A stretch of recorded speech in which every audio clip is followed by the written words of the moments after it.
Hello, everyone, and welcome to the Hebrew Canaanite YouTube channel.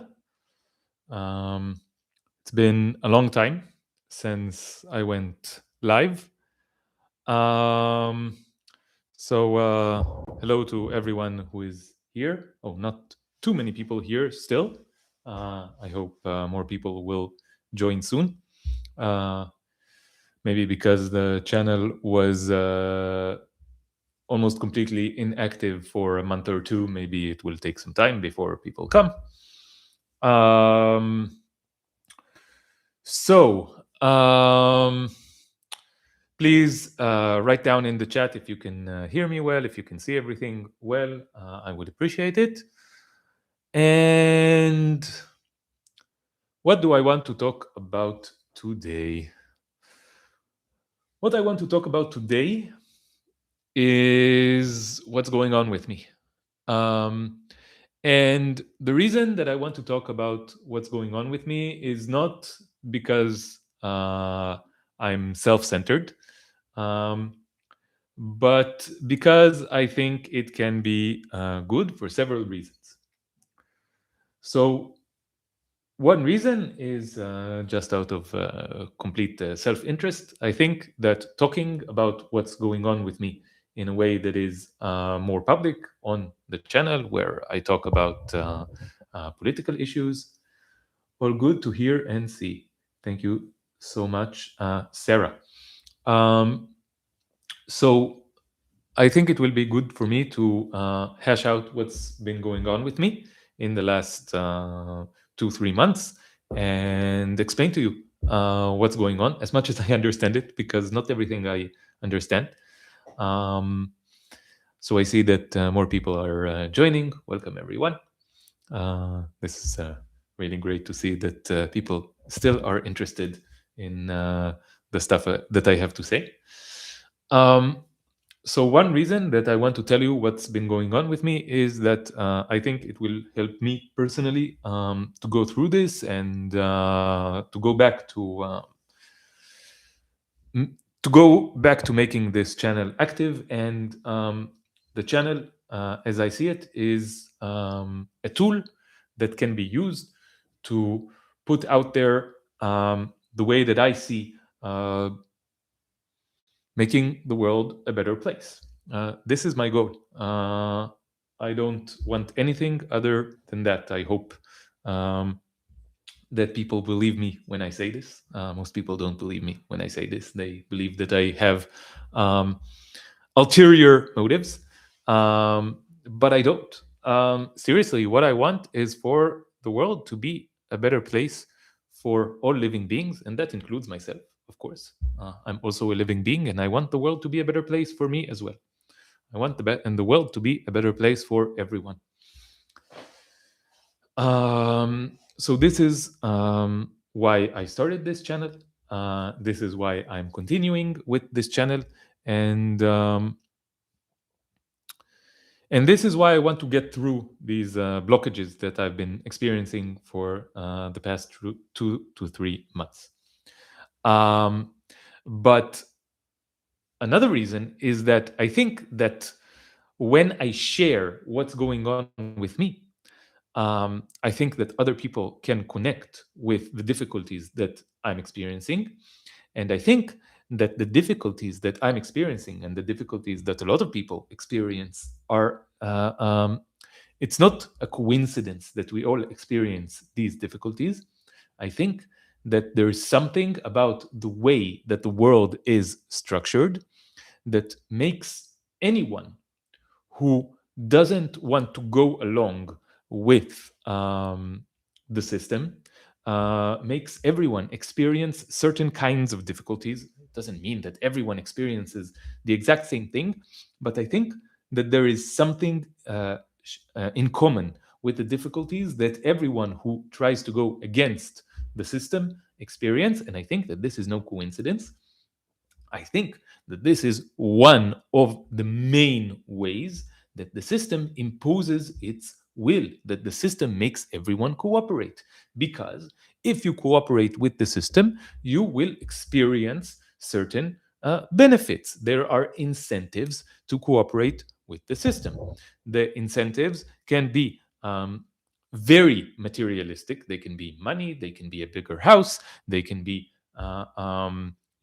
better food, they can be more land, they can be a higher social status, they can be popularity, they can be admiration, they can be all kinds of stuff. So I'm going from the very, very material to uh, things that are less and less material, but no less real. So cooperating with the system can also bring you, a social status, as I said, which means that you have a lot of friends, or at least people that you can consider friends, that you have people who look up to you, that you have. That you hear a lot of compliments, that you get a lot of positive attention, all kinds of stuff like that. Cooperating with the system can give you that. And what happens when you don't cooperate with the system? When you don't cooperate with the system, then you don't get money. Then you don't get material possessions. You don't get social status. You don't get the admiration of your peers. And you don't get all these material benefits. What you get is hatred, what you get is criticism, what you get is gaslighting, what you get is ostracization, what you get is fired from your job, what you get is fines, or lawsuits. What you get is arrested. What you get is beat up. What you get is put in jail. What you get is the scorn of everyone around you. What you get is that your family rejects you. What you get is that you have to fight with your friends and then you have no friends anymore. What you get is loneliness. What you get is isolation, and so forth and so on. And this is the thing. This is how it works. It works in this way. There are incentives to cooperate with the systems and with the system, and there are disincentives to not cooperate with the system. So the thing is, so what do you lose when you cooperate with the system? What you lose is your is your principles. What you lose is your morality. What you lose is your independence and individuality. What you lose is your soul. This is what you lose. You become a zombie. You become a servant. You become a slave. And hopefully, what you gain from not cooperating with the system is the exact opposite: is you gain your morality, you gain your soul, you gain your principles. But you can't eat principles. And you can't have a laugh with morality. And you can't dance with your soul. I mean, maybe you can, but it's more difficult. So, just going to read one of the comments. Alon, you and your position fascinate me. As an American who knows how brainwashed Americans are and has come to learn what Israel truly is, I can only imagine how difficult things are for you. So thank you for doing everything you do. It is truly appreciated. Thank you so much for your support. This truly helps. It truly helps. This has been a sort of antidote to all the hatred that I get here, that people from around the world who see what I'm doing and hear what I have to say support me. It doesn't just help you; it helps others to know you're doing this. Thank you so much. And yes, part of what I want to speak about is how Israel is, yes, it's extreme in the way that everything is happening, but it's happening all around the world. The system doesn't exist just in Israel. Israel is a very extreme extension of the system, but it is in no means the only thing that the system is. And this is happening in the US as well. And capitalism is everywhere. Patriarchy is everywhere. Human supremacy and the Holocaust of non human animals is everywhere. Zionism is also everywhere in some sense. White supremacy is everywhere. Imperialism is everywhere. Okay. So this is not something that's unique to Israel. The only thing that's unique to Israel is the extent of how extreme everything is. And it's becoming like that all over the world. Don't think that just because you live somewhere else, then it will not come to you. It will. It will. And we see the process.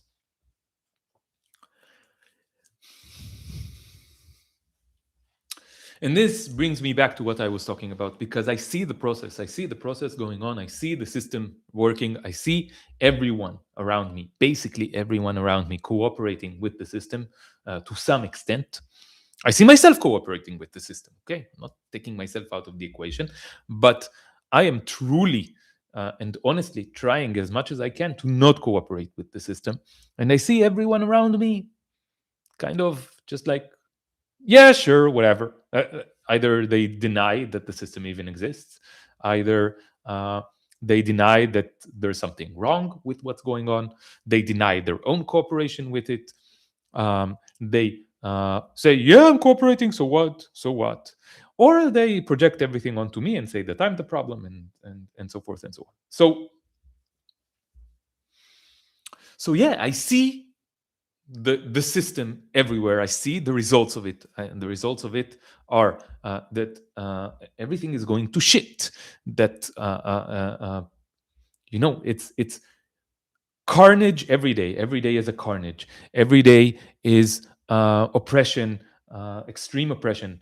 People and non-human animals all over the world are experiencing extreme oppression every single day, and it doesn't seem like things are changing for the better. It only seems like things are becoming worse and worse and worse and worse and worse by the day. By the day.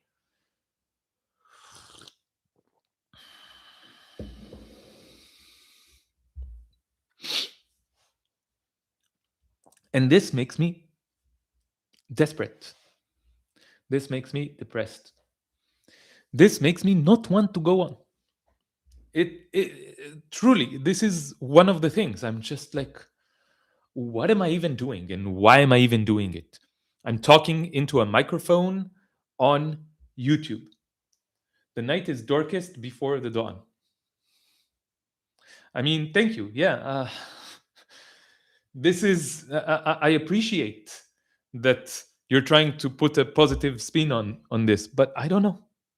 I don't know. Honestly, I don't know. I hope that what is going to happen is that people see how fucked up everything is, and that they will start to wake up. But this is not what I see around me. Okay. Um, know that you're not alone. I feel the exact way you've just said. Thank you. It does help me to know that other people are also feeling this way. Not because I want you to feel bad, of course, but because if things are like this, then it's better that we acknowledge this and experience this and not ignore and deny and repress this. Um, what's strange is so many feel like you right now. They're just not saying it like you are right now. Okay, okay, okay. So this is what I'm trying to do here. I noticed that one of the most effective and, if I may say, special things that I do on this channel is share things as honestly and as openly and in a way that is as raw as I can.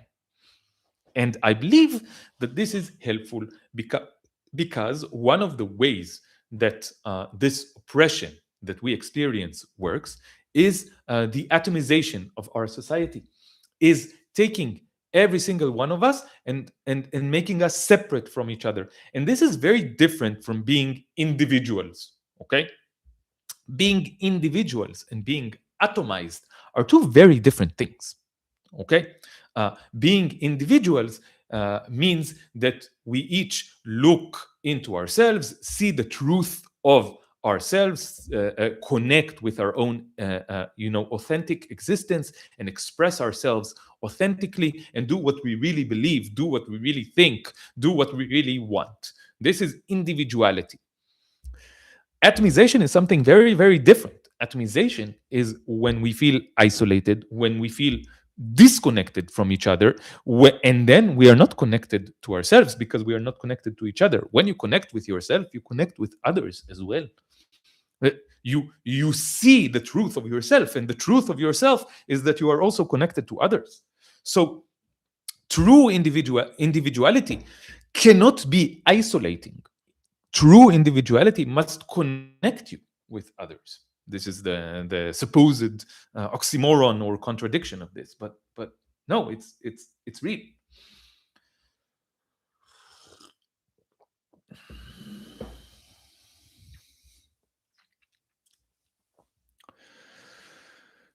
I lost my train of thought. Yeah. So why am I doing this? I'm doing this because I want us to see that we are not alone in this. And I think that one of the problems here is that we don't communicate honestly and openly.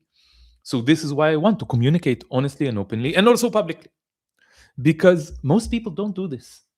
And this contributes to the situation where we all, each of us, feels that we are on our own in this situation. And when you feel isolated, you are powerless and you are depressed. And this is what happened to me. One of the aspects of what I've been going through in the last few months. I feel completely isolated. I feel like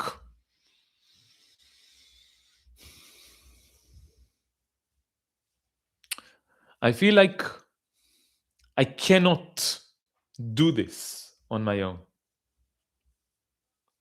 And this is not a coincidence that I feel like this. This is true. When we are together, we can do a lot of things, but when we are on our own, we become completely powerless.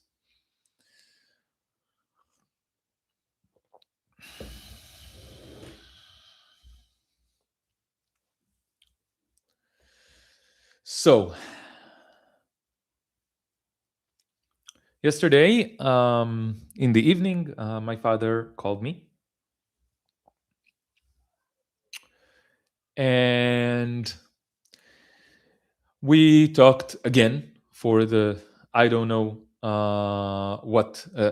how many times we talked about this before. We talked again about what's going on in my family, because as subscribers of this channel might already know, I had several confrontations with my family. I'm talking about my immediate family in the last 2 years, since the more extreme phase of the genocide against the Palestinians in Gaza started. And since I declared myself publicly as an anti-Zionist and started speaking up against Zionism in a very public and direct way, I had a lot of confrontations with my family. And the result is now that my family is basically, uh, uh, it doesn't exist anymore. We used to meet once a week for dinner. We used to meet for birthdays, for all kinds of uh, events. And I haven't seen most of my family in months now. There were several phases of this process, and the situation now is that I'm just not in contact with most of my immediate family.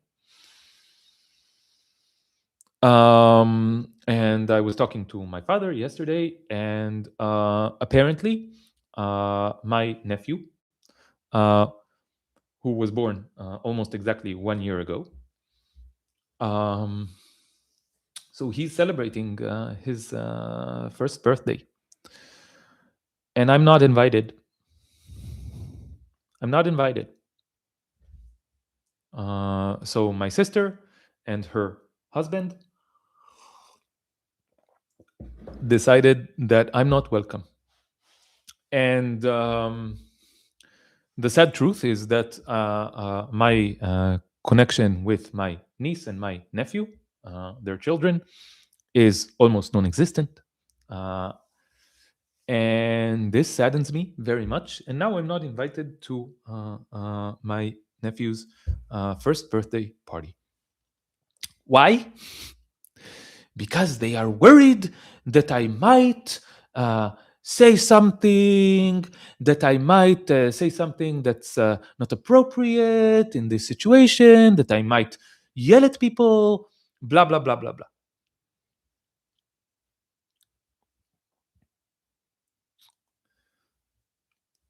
But the truth is that they just don't want my presence as someone who challenges their participation and their cooperation with oppressive systems, specifically the Zionist system and the Carnist system. They don't want me there because I don't cooperate.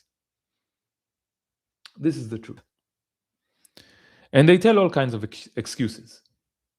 So my dad asked my sister and my brother-in-law. He asked them, "What if he promises not to say anything?" They said, "We still don't want him there. Why?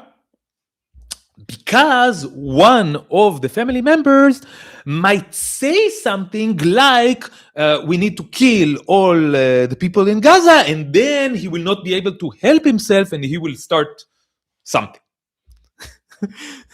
So, to my father's credit, he saw right through this and he said, "Oh, so you're so it's not that you don't want conversations about politics to happen. You just don't want certain opinions to be expressed, right? You have no problem with people saying that all Palestinians should be destroyed. What you do have a problem with is people saying that this is bad, or that people who say this are not good people." Like this is the problem that you have.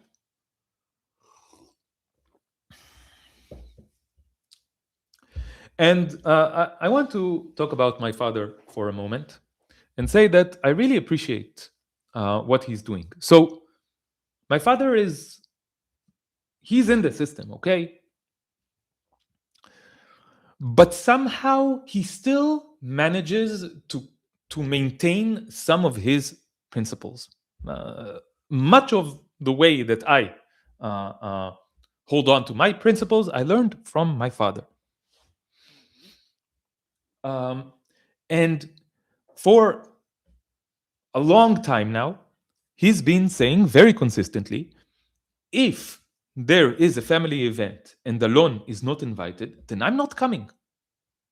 And I appreciate that he does this. He is standing up to me. He is standing up for me. Sorry, he's standing up to the system for me. And this is something that is highly non-trivial, in my opinion. Okay, this is solidarity.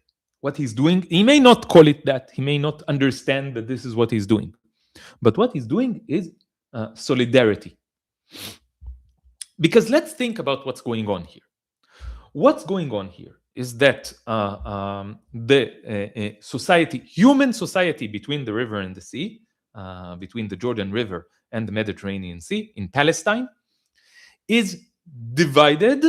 We're going to talk about this part of this, okay? Is divided into generally two groups. One of them has rights and privileges, and the other does not. So, Jewish people, Jewish Israelis, have rights and privileges, and Palestinians, especially Palestinians who do not have Israeli citizenship, do not have those rights and privileges. But more precisely, we can say this: people who cooperate with the Zionist system have rights and privileges, and people who do not cooperate with the Zionist system do not have rights and privileges. And it just happens to be that the Zionist system is based on ethnic supremacy and is a colonialist system that is meant to take resources away from the indigenous Palestinian population and give them to the settler Jewish population. Like, if we speak generally, and this means that if you are Jewish and or Israeli, it is more beneficial and more possible for you to cooperate with the Zionist system and to be a Zionist. This is what it means that you are a Zionist, that you cooperate with the Zionist system. Um, and if you're Palestinian, this means, or if you're Palestinian and or do not have Israeli citizenship, this means that it's more difficult and less, and less incentivized for you to cooperate with the Zionist system. Because I believe in justice, because I believe in liberation, because I believe that everyone should be equal and free, because of this, um, I am in solidarity with oppressed populations. And I go against oppressive systems. This means that I try to be, as much as I can, in solidarity with Palestinians living in Gaza. And this means, what does it mean that I'm in solidarity with them? It means that I'm against the system that's oppressing them, that I'm going against the system that's oppressing them, right? This is what it means. And this is something that is very dangerous for the system. Okay, so if this is something that's dangerous for the system, then the system will punish me for it. The system punishes you for being in solidarity with the groups that are considered less privileged by the system. And this is what I've been describing. I get a lot of punishments for being or trying to be in solidarity with the Palestinian population that is oppressed by the Zionist system. And now my father is in solidarity with me because he believes in certain principles. And one of the principles that he believes in is loyalty to your family and your children. And he also believes that everyone should be able to express their opinions freely and openly. This is something that he believes in. So when I am silenced, I am his son, and I am silenced and not allowed to express my opinions openly and freely. Um, so for him, this is something that's very problematic, and he stands up for those principles. So this means that he is in solidarity with me. So now he gets punished by the system. And how do we get punished by the system? The way that we get punished by the system is that the agents of the system doesn't exist outside of the minds of people. Okay, the system it exists in an intersubjective space in the collective minds of people. This is where it exists. There are many expressions, physical expressions of the system. Okay, like I don't know, F-16s going above Gaza and dropping bombs. This is a physical expression of the system. Like, for example, skyscrapers in Tel Aviv, where people go wearing suits or whatever they wear to say all kinds of words to each other, so that they can trick each other into getting more resources for themselves and their masters. This is another physical expression of the system. Another physical expression of the system is slaughterhouses where cows, chickens, pigs, goats, sheep, ducks are being slaughtered every single day. 5,000 non-human animals were now slaughtered. 5,000 more non-human animals were now slaughtered. 5,000 more non-human animals were now slaughtered. Another physical expression of the oppressive system. But the place that the system actually exists is in the minds of people. And the way that the system enforces its will is by using its servants.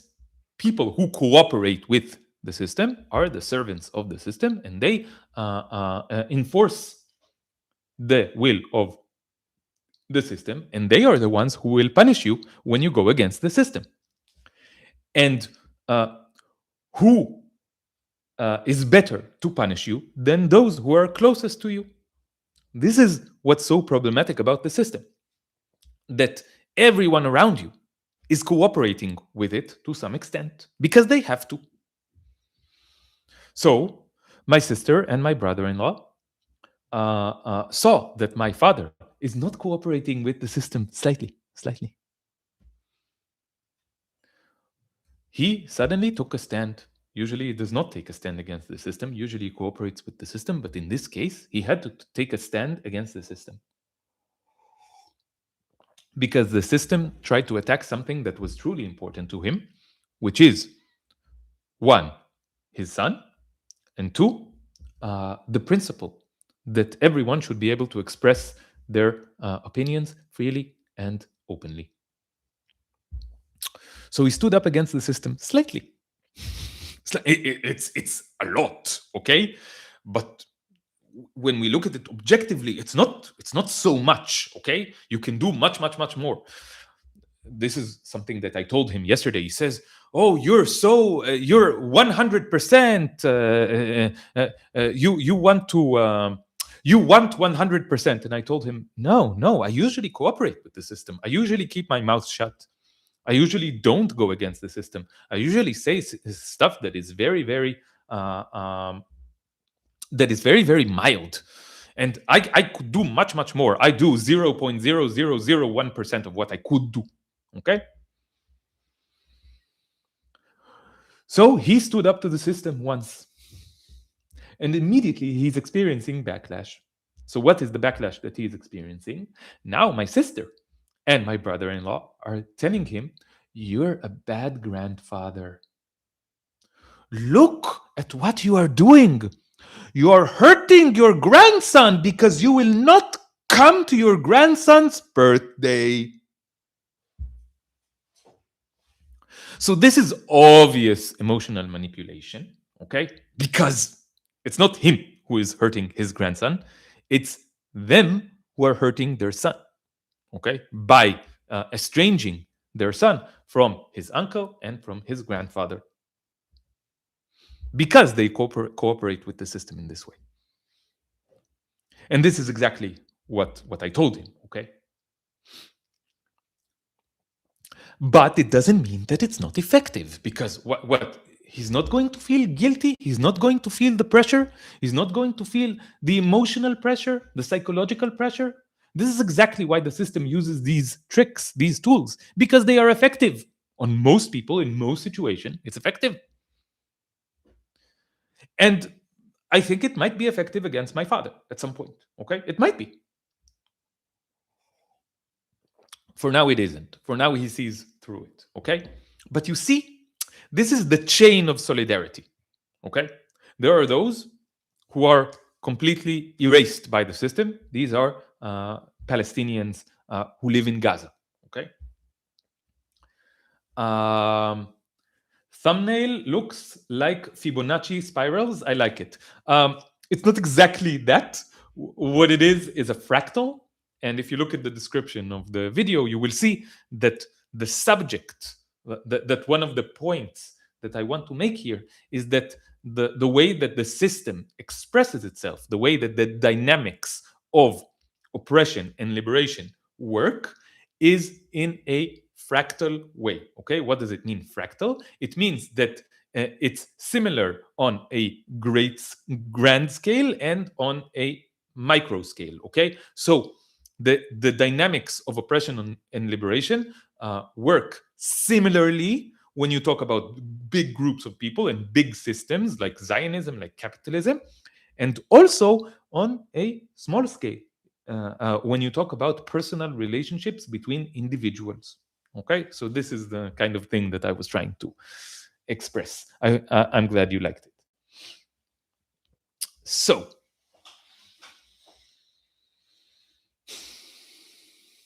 So you see that my father, so I was talking about the chain of solidarity.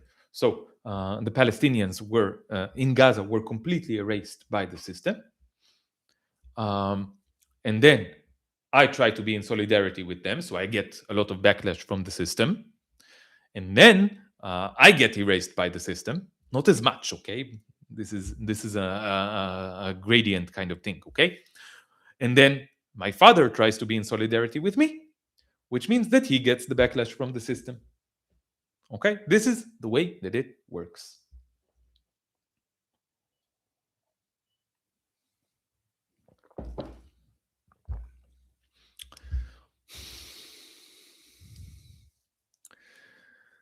And I will probably not attend my nephew's first birthday party.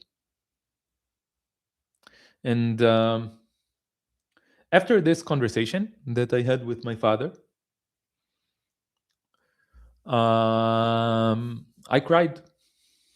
I was very depressed and I cried because it's really depressing to know that your family is falling apart and that you are ostracized from your family and that people are presenting you as the problem, presenting you as someone who is aggressive, presenting you as someone who is violent, presenting you as someone who is crazy and problematic and blah, blah, blah, blah, blah, and getting away with it. Here is a fractal thing that we can learn. In this situation, there is only one overtly fascist person, and this is my brother in law, okay? My sister's husband. He is like unapologetically fascist, okay? I mean, he would not call himself that. He will actually think that I'm being, hurtful if I say this, if he knows that I said this. But he is. He's behaving in a way, in such a way. Okay.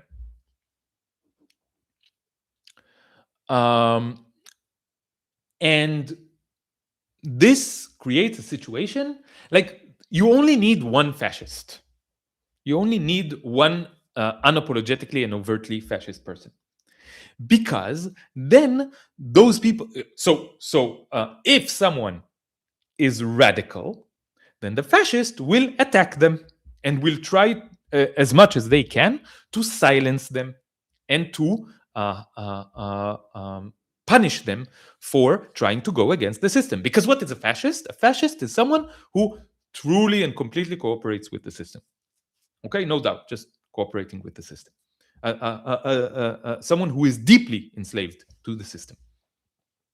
So, this means that once a radical is what's a radical? A radical is someone who goes against the system, who challenges the system, who wants to dismantle the system. Okay. So once a fascist sees a radical, of course, the fascist recognizes the radical as a danger to the system. What is more dangerous to the system than people who do not cooperate with the system and go against the system? The power of the system is that everyone cooperates with the system. So when someone doesn't cooperate with the system, this is a danger to the system. So the servants of the system, the fascists, will go against the radical and try to punish the radical and silence the radical and ostracize the radical and remove the radical from the space as much as they can. This is why the Zionist system wants to punish, remove, and distance and exterminate the Palestinians as much as possible, because the Palestinians are a danger to the Zionist system. Very, very simple.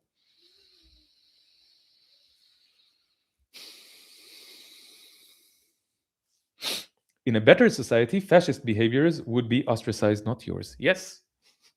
This is anarchism. Anarchism is a situation where our society punishes fascism and rewards radicality. This is what anarchism is. It's when we dismantle the oppressive system, which means that the way society is structured incentivizes being not cooperating with the oppression and going against oppression. This is my dream.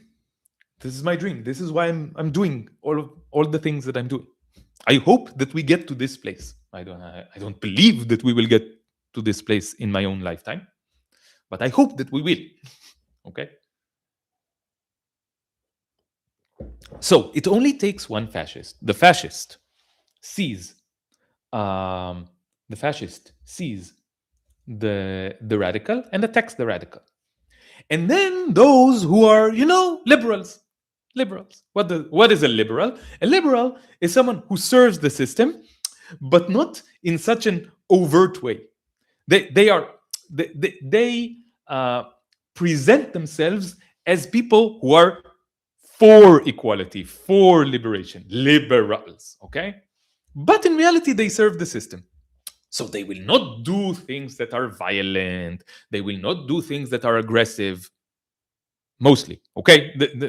There is liberals are complicated. Okay, there is a phase shift with liberals where they start doing very aggressive things. Okay, but the beginning of this is that there is a fascist in the situation. The fascist attacks the radical, and then the liberals are like, "Oh no, we just want peace. We want peace. We want peace." Okay, and then they will cooperate with the fascist. This is what they will do. And this is what my family is doing. That everyone in my family is on the side of the fascists. They say that they're in the middle. Oh, we just want peace. We just want peace. But in reality, they are cooperating with the fascist element. Okay. So we see this in a very personal, individual situation. But we see this in general society as well. We see how the liberal Zionists just cooperate with the fascist Zionists. Liberals and centrists are sometimes worse than fascists because they sound nicer. Yes, this is the point, that liberals are just fascists with the veneer of civility, with the veneer of politeness, of pseudo morality. Okay, but my father in this situation is not a liberal. My father in this situation is he connected with his radical element. What is the radical element? The radical element is going with your principles of justice and being in solidarity with those who are being attacked by the system. So my father is now being attacked, and we will see what happens. Okay, we will see what happens.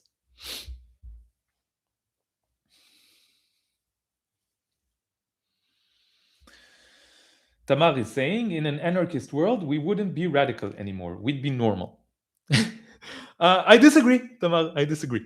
I think being radical is not something that is dependent on the surroundings and the situation. Being radical is something that you are or not. Okay.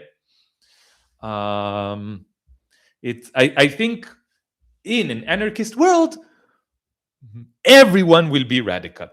Okay, it's about the ongoing revolution. Okay, a revolution never stops. Okay, in an anarchist world, we must maintain we must maintain justice. We must maintain liberation. We must maintain equality. Okay, so I think in an anarchist world, everyone is a radical.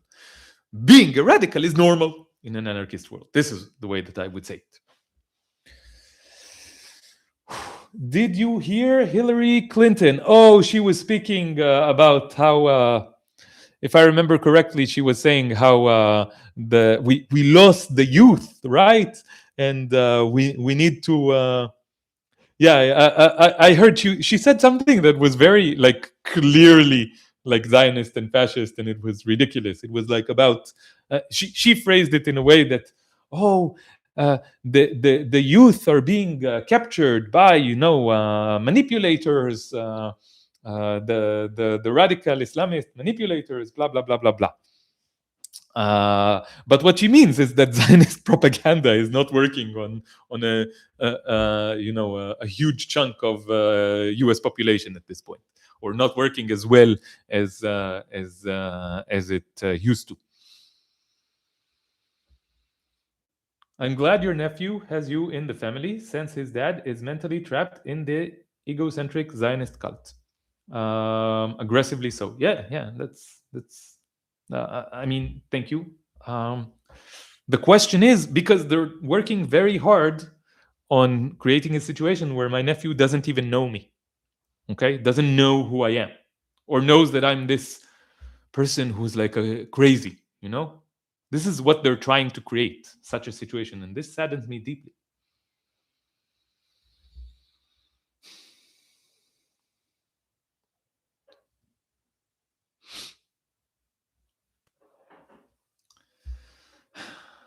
I wanted to say that my brother lives in Kiryat Gat and has 4 grandchildren, and I will never meet any of them. And not only because I'll never be in Israel again, I'm not kosher enough. So this is Irit writing. Irit, this is a Hebrew name. So I'm guessing that you were born in Israel, in the place called Israel, but is actually Palestine, which is actually Palestine. I'm not kosher enough. I wonder what that means. And that's not even about my politics. Oh, it's about like your Judaism, though that would be enough. Yeah, this is why I call Zionism a cult, because this is the way that cults work. Cults create a situation where if you go against the core beliefs of the cult, or just if you go against the cult, because at some point it's the cult that matters, not the principles of the cult. It's the cult itself that matters. If you go against the cult, you will experience severe personal repercussions. Okay, like being disconnected from those who used to be close to you, okay, from your family, from your friends. This is how cults work. And this is why cults are so horrible. And this is why Zionism is a cult. This is one of the reasons that I say that Zionism is a cult, because it operates in this way. And I'm really sorry about what you're going through, Irit. Yeah, this is what happens when you go against the Zionist cult. When you were born into the Zionist cult, or you've lived inside the Zionist cult without knowing that it's a cult for a very long time and created connections. And when you start going against it, you will experience these consequences and repercussions, and it's really, really sad. And uh, I was just speaking about how, in the end of this conversation, I felt very, very sad, very, very sad for myself, for my family, for the situation, for Palestine, for the entire planet. You know, just how fucked up things are. It was very saddening to me.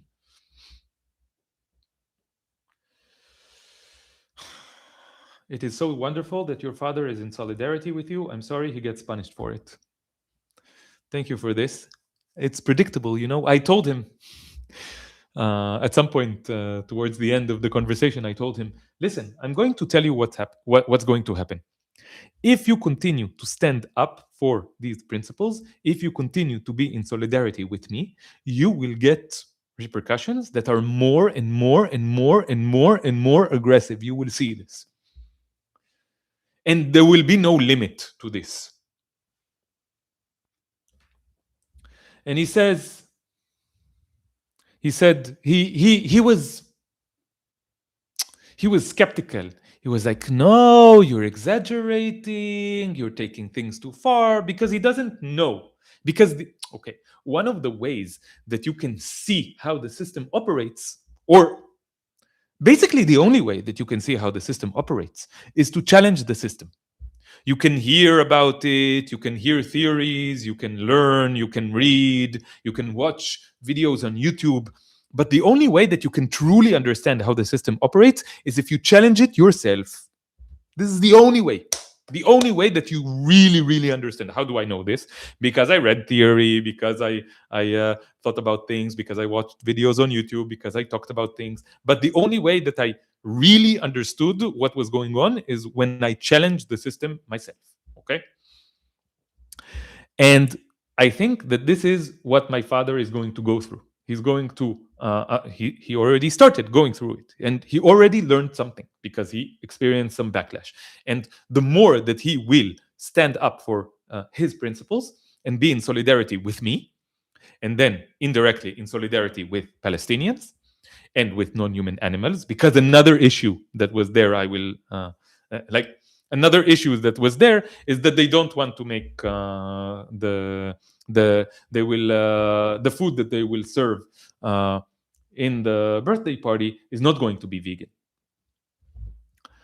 And I already years ago I already started making it very, very clear that I do not participate in parties where the celebration is based on violence, on murder, on oppression, on rape, on slavery. Okay, which is parties where meat, dairy, and eggs are served. Okay, because I cannot. I don't think a situation where that is based on violence and oppression is not a party. It's not a celebration. You cannot celebrate on top of corpses. Okay, it's like the Nova Party. Okay, uh, the Nova Party was right outside the Gaza wall. Okay, this is not a party. This is definitely not a party of peace. Okay, so the Nova is it's a deranged situation, right? Having a huge party just outside the wall of a concentration camp, ridiculous. But it is no more ridiculous than having a party that is based where people consume the corpses of abused and murdered innocent animals, right? It's celebrating on the backs of your victims. So I've made it very, very clear years ago that I will not participate in any such event. And now that Tamar is with me, and we're both, radical vegans, and we've been radicalizing each other more and more and more, we are standing by this principle more and more and more. So this is like a dual. You see. So the basic thing that we're trying to do is object to all violence, object to all oppression, object to all murder, not cooperate, not collaborate with murder and oppression at all. This is my. This is what I'm trying to do. And this puts me in situations where there is like compound, like I'm being demanded. The demand for me is to cooperate not just with Zionism but also with Carnism. And now I'm, you have so many demands. You have so many demands. What a purist. So now I'm the problem. I'm the problematic one. Why? Because I'm against all forms of oppression. I mean, yeah, okay, you don't want cows to be killed, but Palestinians, you went too far. Or from the other direction, okay, you don't want Palestinians to be killed, okay, but cows, you went too far. This is the kind of things that I'm experiencing all the time.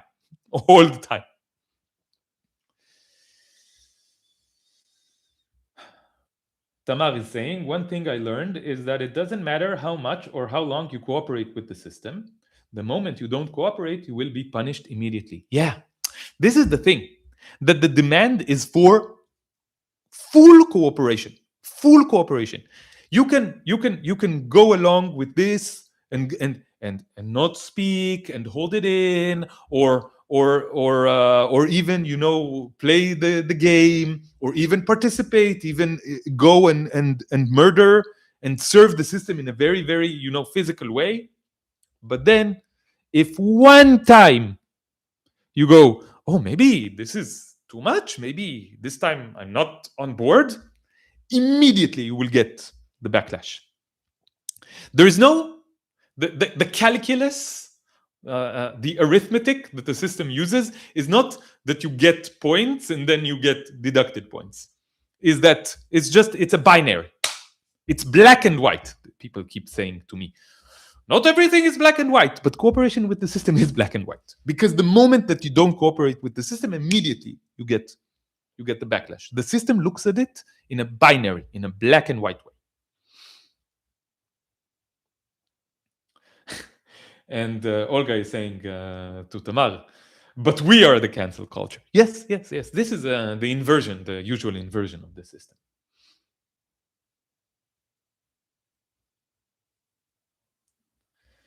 I found a newspaper where my great great grandparents were publicly shamed in their local newspaper because they would not buy war bonds to fund World War I. I'm proud of them for this. See? Same thing. 100 years later, same exact thing.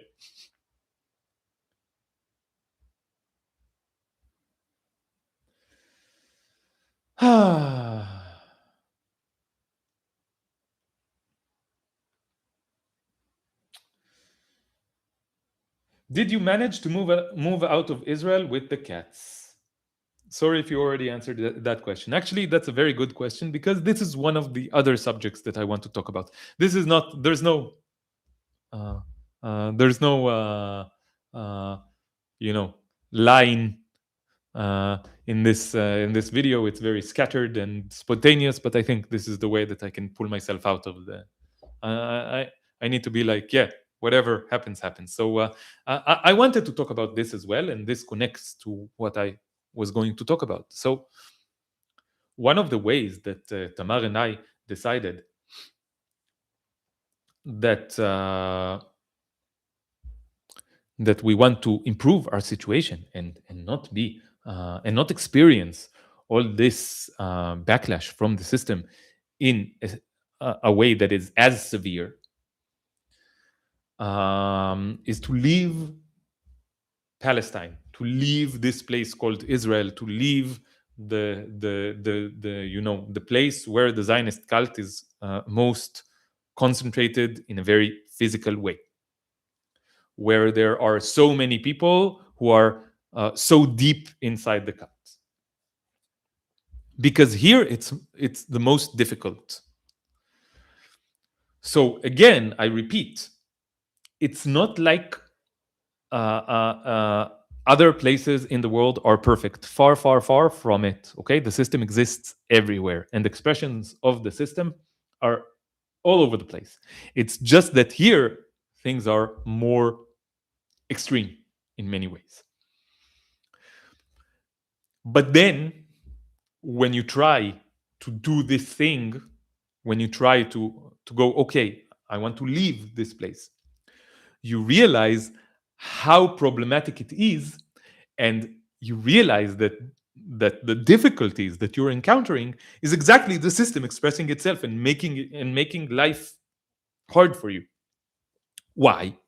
Because one of the ways that the system is set up is that there are states, countries. And what are countries? What are states? It's just big mafias that control different areas.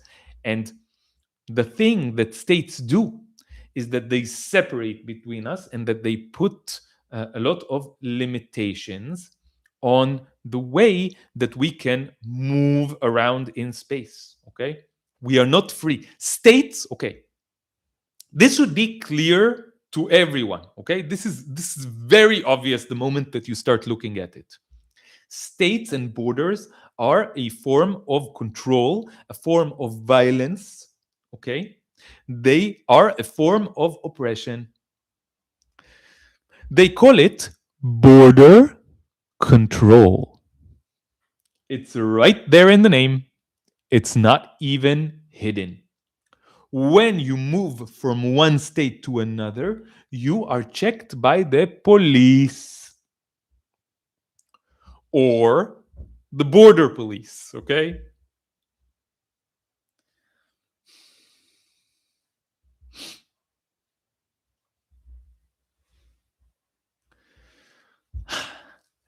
So what happens when you go between different countries, even when you just go on vacation, okay? They check you. They check what's in your bag. They check your passport. They check your papers, okay?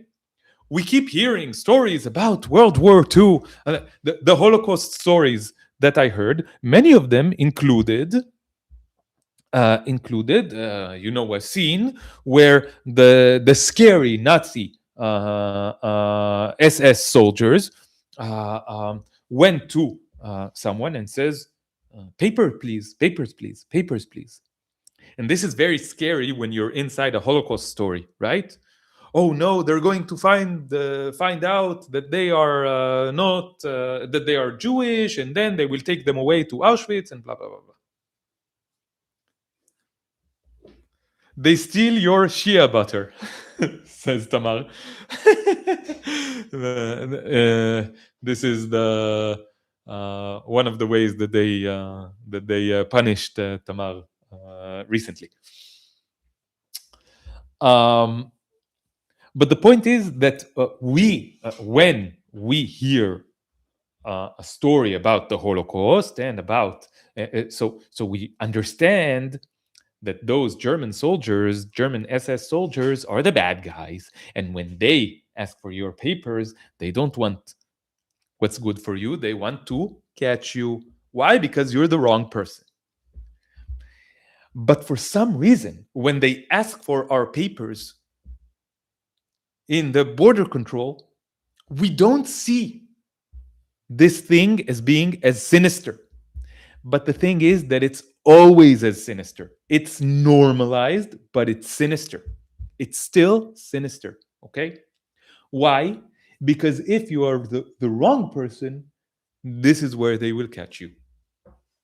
If you are someone who smokes marijuana, God forbid, then they will catch you there because I don't know, you had some marijuana on you. If you are someone who is in trouble with the law,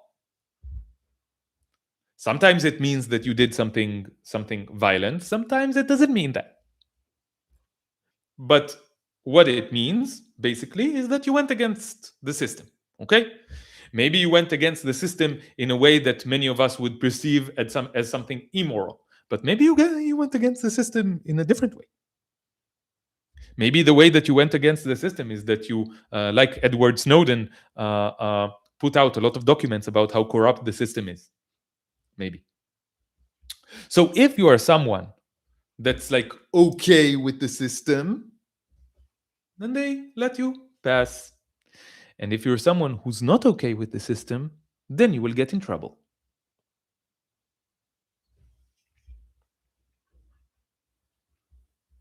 And this is one of the ways that they keep everyone in line. Because you know that if you get in trouble with the system, your freedom will be limited. In what way will your freedom be limited?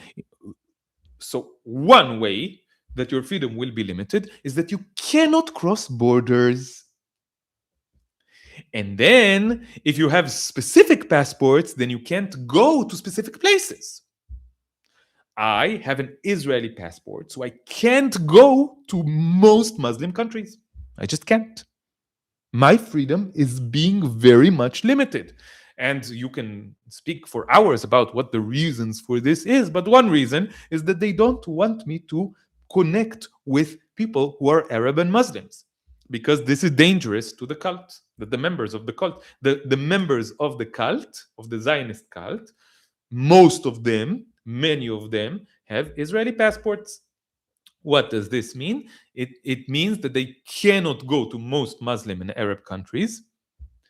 Just cannot. Just they will be stopped. Okay, at the border patrol, the border control. Okay, passport control. They will be stopped, and this means that they cannot connect, or it is much more difficult for them to connect with people who are Muslim and Arabs to hear the other side of the story.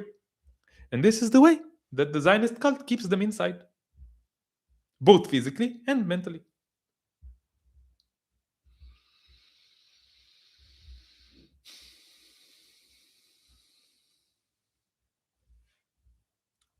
But this is just the beginning, of course, because this also means that if you want to go live somewhere else, then there's a lot of problems. You need to do a lot of bureaucratic things to even be able to get a residency. and then your education is not valid. If you are trained as a doctor or as an engineer or whatever, then you need this to be recognized in a different country. And maybe you don't have a bank account there, so you need to open a bank account. But to open a bank account, you need to have money. And if you want to have residency, you need to prove that you have enough money in your bank account. So if you're poor, you cannot do it. And it's much more difficult to find employment. And if you are employed legally, then this means that there is a lot of problems with the salary, and medical insurance, and blah blah blah blah blah. And and then maybe you will find work illegally, right? Because you cannot work legally. If you find work illegally, then you don't have rights, right? Because if you are much more vulnerable to exploitation, and and just to your boss stealing your salary and treating you in a horrible way. And this is what happens, right? Immigrants are much more vulnerable to this kind of oppression. And this is the way so I have a lot of thoughts about this, and this can be an entire episode. But the barriers that you start seeing the moment that you think seriously about leaving the place that you were born in and that you lived your entire life, the barriers, you start seeing the barriers, and you start seeing the system for what it is: a very oppressive system, even for people who are in privileged positions in the system.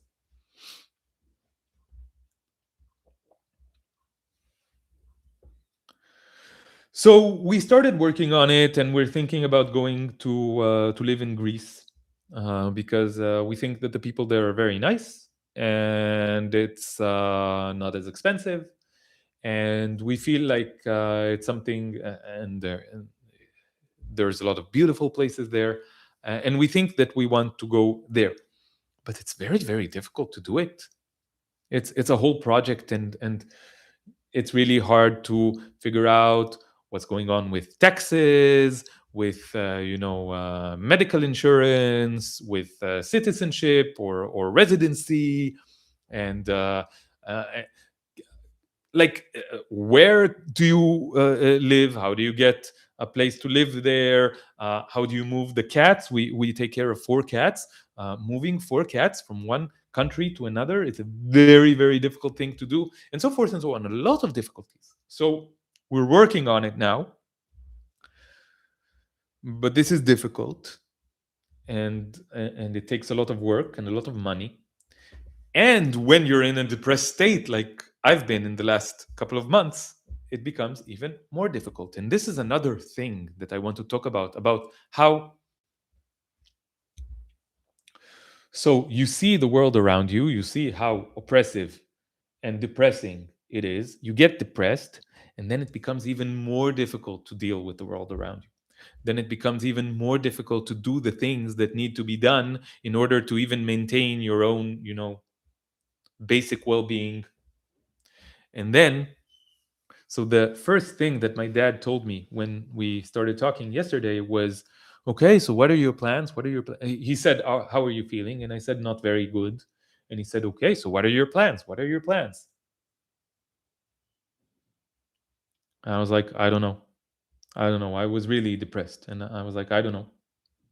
It was like, but if you're in such a situation, you have to start doing stuff to get out of this situation of depression. You have to start doing, otherwise it will not change. And I'm like, I was like, okay, okay, okay. But inside I was like, gee, thank you.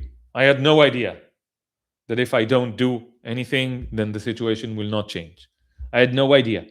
Now you say I like your dad. Okay, I like my dad as well, but in this situation I didn't. I was like, yeah, of course, I know. I know that if I don't do anything, then the situation will not become better. I know it. The problem is not that I don't know it. The problem is that I'm depressed. The problem is that the more depressed I become, the more difficult it gets to do anything, And the less I do anything, the more uh, uh, the more the system is bringing me down on a material level, and then I get more depressed, and then it becomes more difficult to do stuff, and so forth and so on.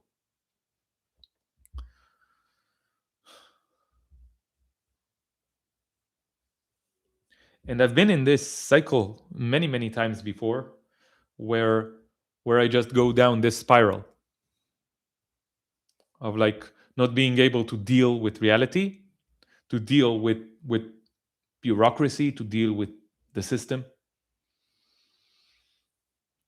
and then I just don't do anything, and then the situation becomes worse. So I try to escape it. So I just engage in escapist, habits, like, I don't know, just watching video after video on YouTube, or smoking joint after joint after joint, or I don't know what.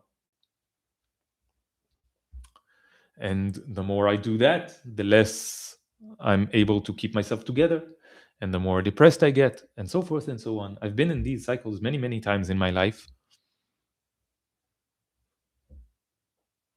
I don't know what to do to get out of these cycles. I don't know.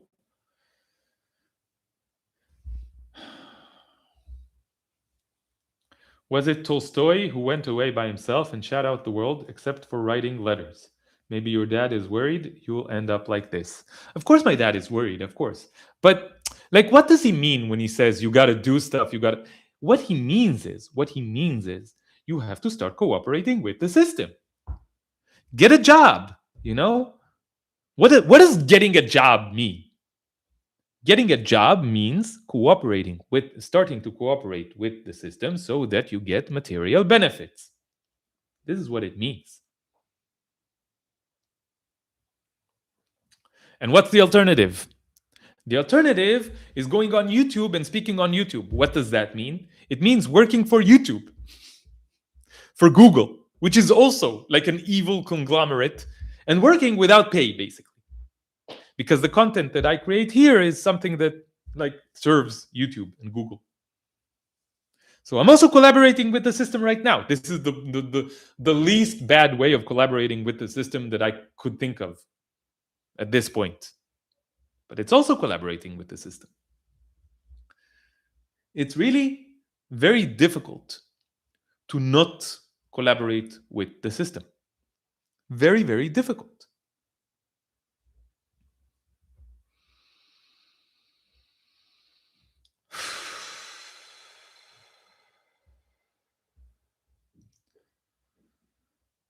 Lost my partner to depression and alcoholism 13 years ago. Never recovered. I'm so sorry to hear that. Yeah. So, what I think is that you lost your partner to the oppression of the system. I think this is what happened.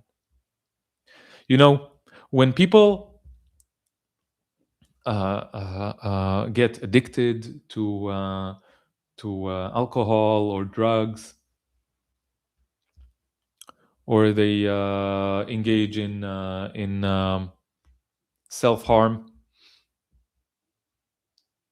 or they are depressed, or they have other mental difficulties, what society does, what the system does, is to blame them for it, to say that they are the problem, to pathologize what they're doing and who they are and their situation.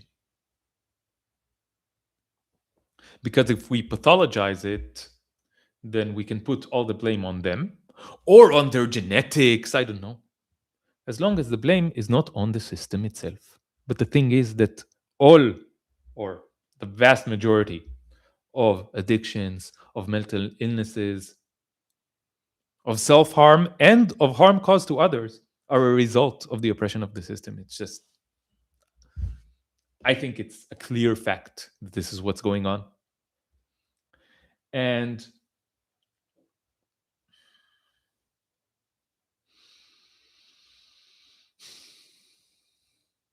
he was a musician too. Maybe too self centered, not strong enough, as everybody said. So you see, I don't believe that for 1 second,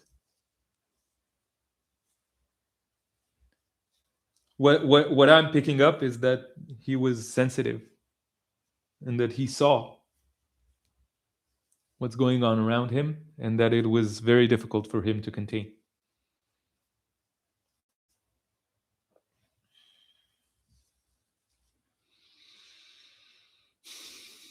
So this leads me to another point that I wanted to discuss, and this is the guilt that I've been feeling for a long time. The more so I wake up in the morning and I'm like, I have zero energy, I have zero motivation. I'm very depressed. I'm very desperate. I don't think that I can do anything to make anything better.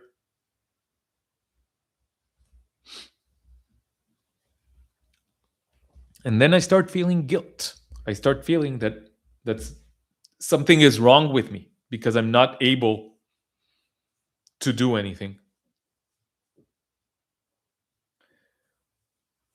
And something that became that it's not that I didn't know it before, but it became very very clear in my mind yesterday was that this guilt is also something that the system is using against me. It's something that we're all trained to feel when we don't collaborate and when we feel when we start being isolated and when we start being depressed and when we start engaging in harmful habits, we start feeling this guilt. We've been trained to feel guilt. And the guilt is another weapon that the system uses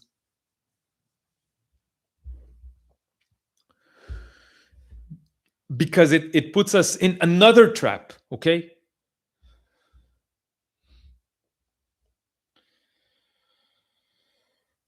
And I don't want to feel this guilt anymore. I mean, I will feel this guilt, but I don't want to believe it anymore.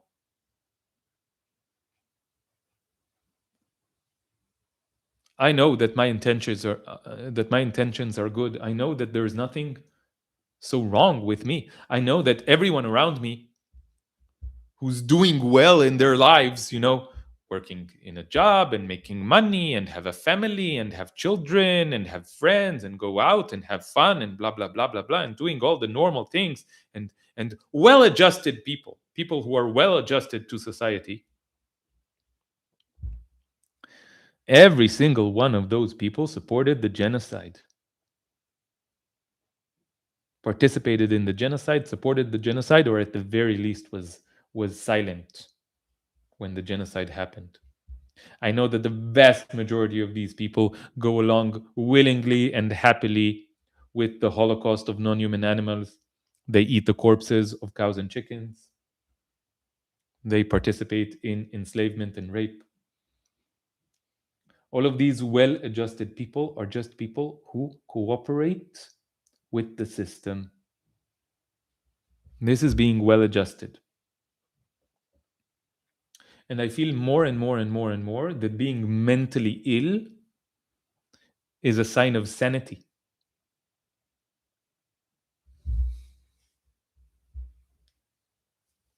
Because this world is so insane, when the world thinks that you are insane, it means that you are sane. This is the what I've been learning more and more and more. So I know that I am one of those few people who were born into the Zionist cult and did not support the genocide and went against Zionism.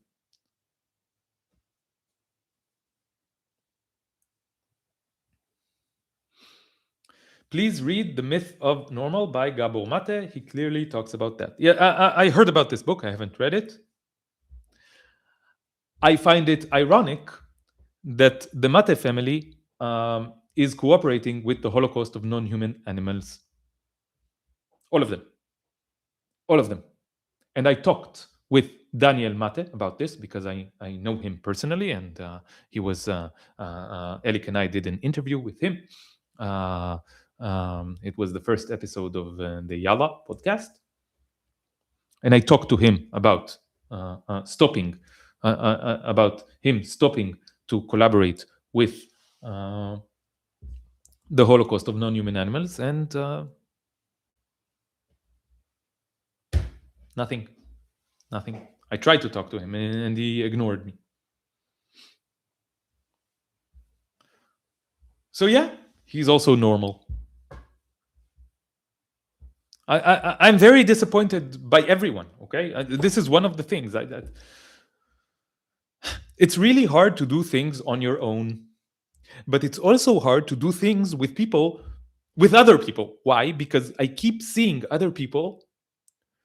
I want to to do stuff with them against the system, but then I realize that they're servants of the system as well. Even if they don't serve the system in one aspect, they serve the system in other aspects. I know so few people who really try as much as they can to not collaborate with the system. You have to lower your expectations of other people. They're way too high. No, they're not. They're not. They're not. They're not high. My expectations are don't collaborate with murder, don't collaborate with oppression, don't collaborate with rape and enslavement. Expectations. I don't even expect it anymore. But I'm saying if you collaborate, then how can I do anything with you?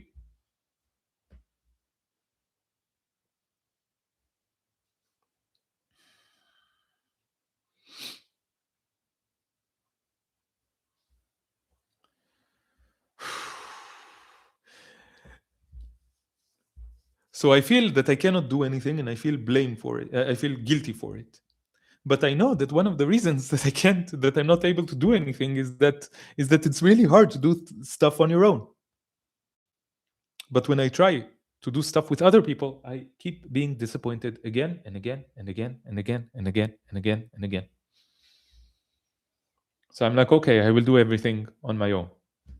But then I wake up in the morning and I don't have energy and I don't have structure.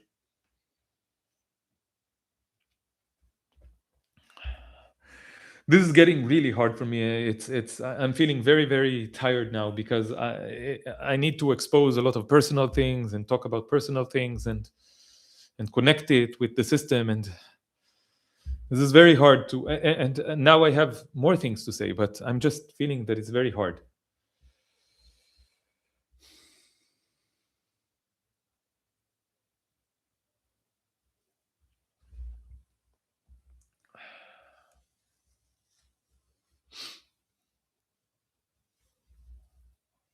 Thank you everyone for being here and for supporting this.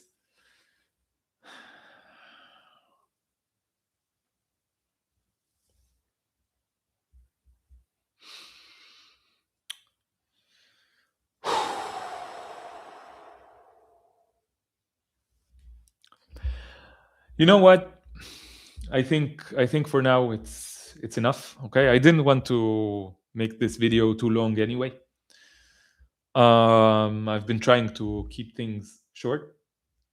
I'm gonna try to go back on and go live again and continue this line of thought.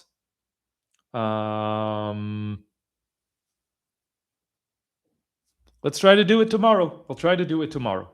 Okay, I'll try to go again tomorrow and continue this line of thought. It's exhausting. It's exhausting. But maybe if it's exhausting, then this is a good sign that I'm doing something meaningful, that I'm doing something that has value and worth. Hopefully, those who were watching me live found that this had worth and value for them. Hopefully, those people who are watching after the fact think that this has value. And hopefully, this is the start of something new. I'm really, really, really trying to pull myself out of this, of the quicksand, of the mud. Um, So yeah, thank you so much for being with me, and we will continue this tomorrow. What I will want to start from tomorrow is the point that I got to now, which is how the system is set up to leave you with very few options. So one option is to go along with the system in like predetermined paths of collaboration. And the other is being isolated without any structure, without any support, and to try to make it to create things on your own, which is very, very difficult and maybe impossible. Okay, so thank you everyone for listening, and hopefully these words will help others feel like they're not alone, will help us all see that we're all in this shit together, and that if we can come together, we can resist the system.